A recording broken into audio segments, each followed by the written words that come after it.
Assalamualaikum warahmatullahi wabarakatuh. Di sini kami dari kelompok Waalaikumsalam 8 warahmatullahi wabarakatuh. akan membahas tentang permasalahan pembelajaran saat awal semester. Mata kuliah permasalahan anak usia dini, dosen Dr. Sulistiana, SPD MPD. Di sini kami dari kelompok 8 beranggotakan Fauzana Hamami, Isnanda, Wahidatul Husna, dan saya sendiri moderator yaitu Rajijah. Langsung saja kita memasuki ke dalam pokok pembahasan yang pertama yang akan disampaikan oleh Fauzana Hamami. Kepada Ami, saya persilahkan. Baik, di sini saya akan membahas tentang materi pertama, yaitu pengertian permasalahan anak usia dini. Jadi apa sih permasalahan yang dihadapi oleh anak usia dini? Nah, permasalahan anak usia dini adalah sesuatu yang mengganggu di kehidupan anak yang bisa timbul akibat adanya ketidakselarasan pada perkembangannya. Next.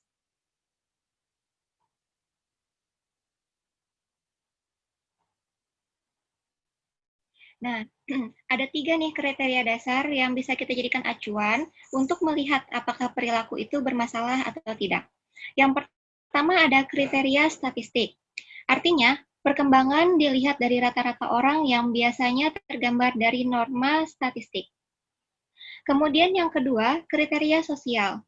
Nah, kriteria sosial ini dilihat apabila perilaku yang ditampilkan oleh anak tidak sesuai dengan aturan sosial, maka dianggap anak itu bermasalah. Kemudian yang ketiga ada kriteria penyesuaian diri.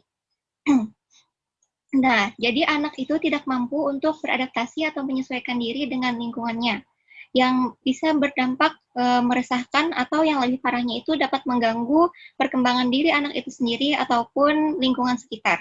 Seperti contohnya perilaku agresif pada anak. Next.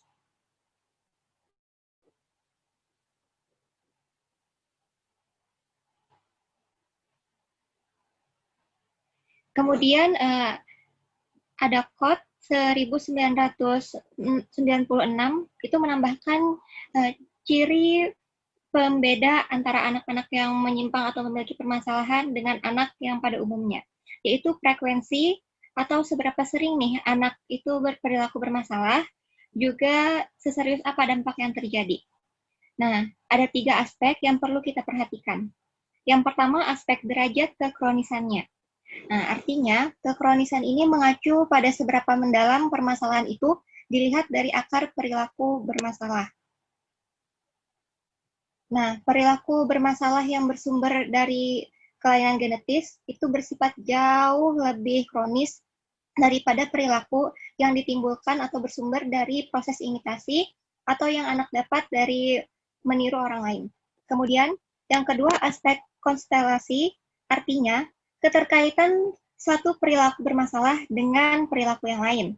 Nah, misalnya itu anak agresif, biasanya terkait atau terikat dengan hambatan kemampuan berbicara.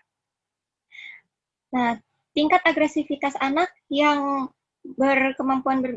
memiliki hambatan kemampuan berbicara itu lebih tinggi daripada tingkat agresivitas anak yang memiliki kemampuan berbicara normal.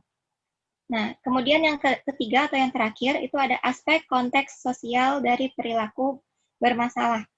Nah, artinya ini menyangkut pertimbangan sosial yang memiliki norma perilaku tersendiri. Misalnya, keterbukaan mengemukakan pendapat oleh satu kelompok masyarakat itu mungkin dianggap biasa saja, tapi bisa dianggap kurang sopan oleh kelompok masyarakat lainnya. Nah, jadi anak itu harus mengikuti norma yang berlaku di kelompok sosial di mana dia dibesarkan. Begitu. Terima kasih. Ya, terima kasih kepada Ami atas penjelasannya. Langsung saja kita memasuki ke dalam pembahasan berikutnya, yaitu faktor kesiapan dan penyebab permasalahan pembelajaran awal semester yang akan disampaikan oleh Isnanda. Kepada Nanda, saya persilahkan.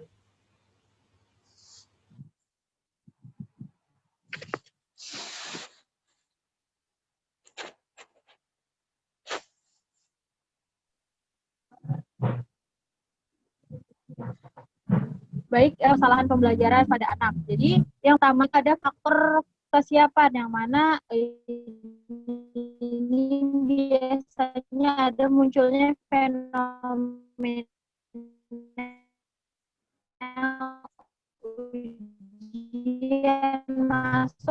serta tes Charlie Stung. Nah, fenomena ini itu berkaitan dengan faktor kesiapan anak mengenal huruf-huruf itu mengajarkan Charlie Stung pada anak, namun sesuai pada tahapan anak.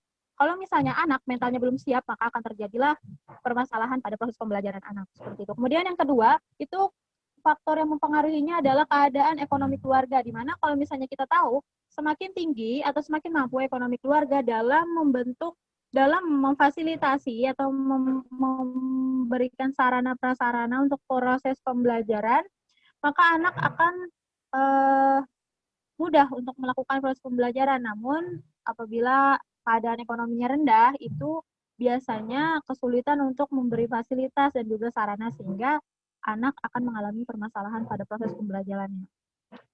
Kemudian yang ketiga itu adalah pendidikan yang diikuti sebelum memasuki sekolah. Nah, untuk kasus ini itu untuk anak usia dini sebelum memasuki sekolah atau sebelum memasuki PAUD, pendidikan anak usia dini biasanya anak di rumah, bagaimana pola anak diajarkan, bagaimana pola anak diajarkan bersosialisasi, bagaimana anak bertanya. Nah, itu sebenarnya yang akan mempengaruhi anak dalam pembelajaran. Ketika anak di rumah tidak dibiasakan untuk bersosialisasi dengan orang lain, untuk beradaptasi dengan orang lain, maka di sekolah pun anak akan mengalami permasalahan dalam proses pembelajaran. Seperti itu.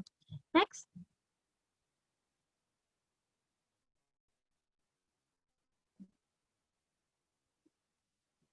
Ya, slide selanjutnya.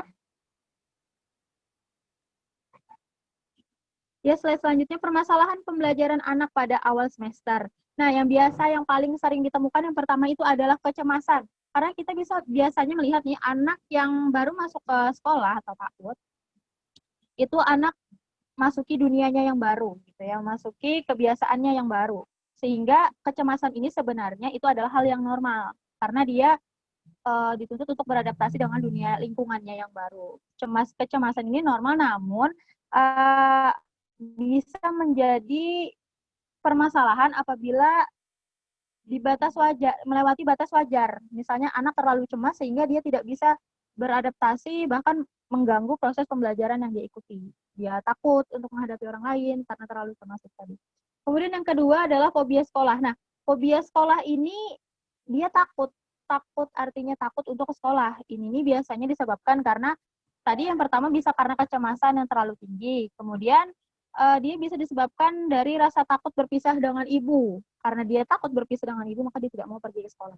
Kemudian yang kedua, bisa juga karena ketergantungan kuat pada ibu atau pengganti ibu. Itu sama tadi, karena terlalu kuat, terlalu ketergantungan, maka dia akan kesulitan untuk ke sekolah, untuk melakukan pembelajaran. Kemudian yang ketiga, ketidakmampuan berdiri sendiri dan tidak mempunyai rasa percaya diri. Nah, biasanya anak yang tidak percaya diri, dia tuh akan lebih menutup diri dan tidak mau bersosialisasi, dan juga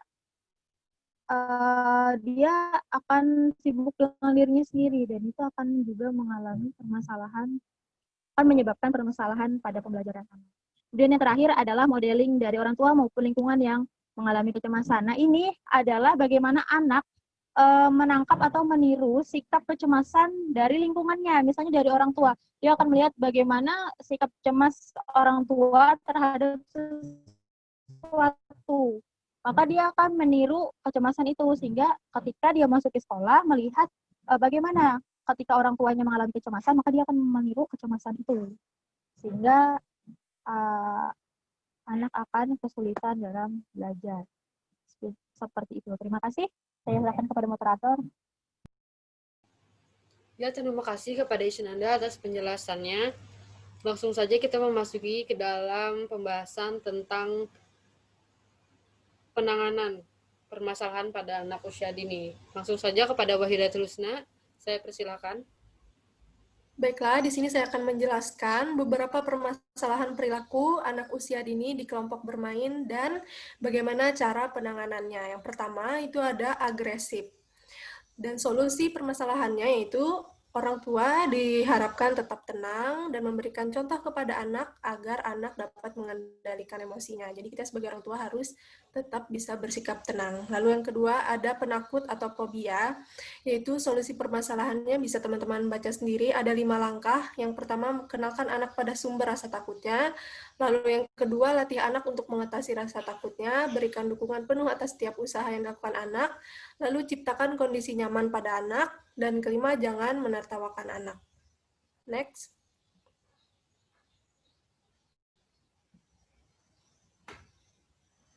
Lalu yang ketiga ada hiperaktif. Nah, dan solusi permasalahannya itu ada 3.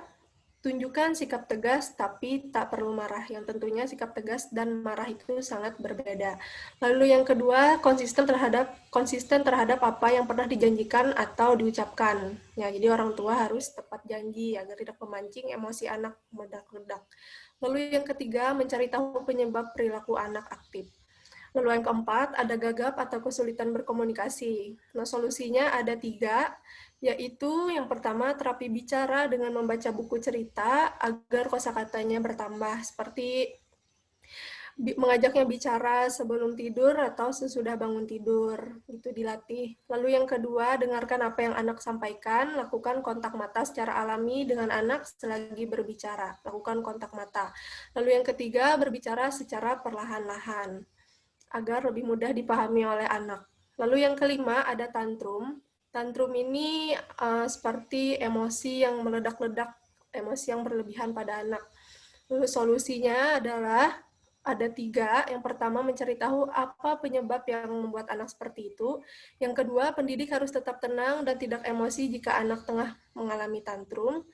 Dan yang ketiga, carilah pengalihan. Biasanya anak sangat mudah melupakan sesuatu dan tertarik pada hal baru. Jadi kita sebagai orang tua harus bisa mengendalikan emosi anak saat anak sedang dalam kondisi tantrum atau emosi yang meledak-ledak. Terima kasih.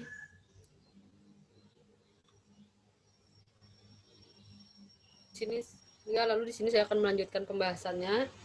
Yang keenam ada pemalu. Di sini cara menanganinya yaitu melibatkan anak pada kegiatan yang menyenangkan supaya pemalu anak tersebut bisa hilang dengan mereka beraktivitas bersama teman-temannya. Lalu yang kedua, belajar bergabung melalui permainan. Yang ketiga, mengajarkan cara mulai berteman. Lalu yang keempat, ada mendorong anak berpartisipasi dalam kelompok. Yang ketujuh yaitu ada negativisme atau pembangkang. Cara menanganinya yaitu seperti menegur dengan penuh kasih sayang apabila anak dalam kondisi membangkang.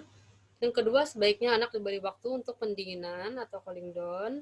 Apabila dia sedang marah, kita berikan dia sedikit waktu untuk dia mendinginkan amarahnya. Lalu yang ketiga, ada kita beri pemberian nasihat. Ya, di sini saya akan menjelaskan tentang cara mengatasi permasalahan pembelajaran anak awal semester. Di antara berbagai teknik yang dapat dilakukan orang tua dan pendidik untuk membantu menangani permasalahan anak adalah sebagai berikut. Yaitu yang pertama ada latihan.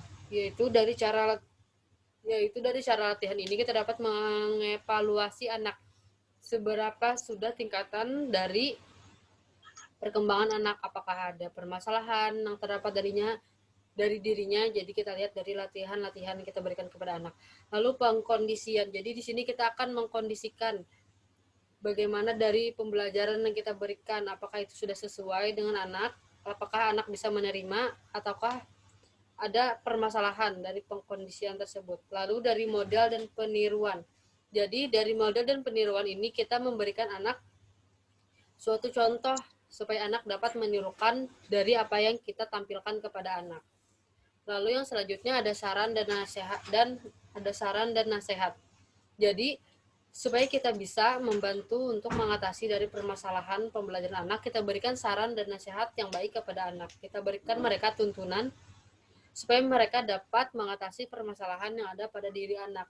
Lalu kita berikan konseling. Jadi di konseling ini anak bisa berbagi, anak bisa memberitahu kita apakah ada permasalahan yang ada pada dirinya. Anak bisa menceritakan segala sesuatu yang belum dia bisa, sehingga kita bisa membantu untuk anak mengatasi dari permasalahan yang ada pada dirinya.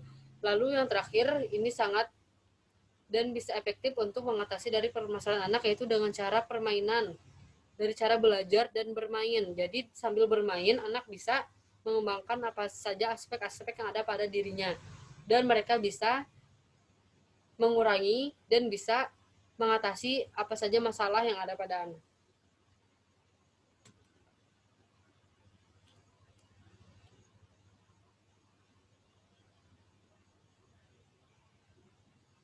Dan yang terakhir adalah kesimpulan.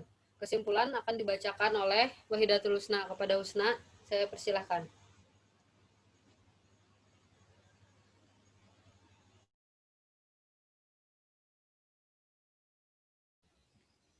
Baiklah, adapun kesimpulan dari materi kita pada hari ini adalah permasalahan anak adalah suatu yang mengganggu kehidupan anak, yang timbul karena ketidakselarasan pada perkembangannya.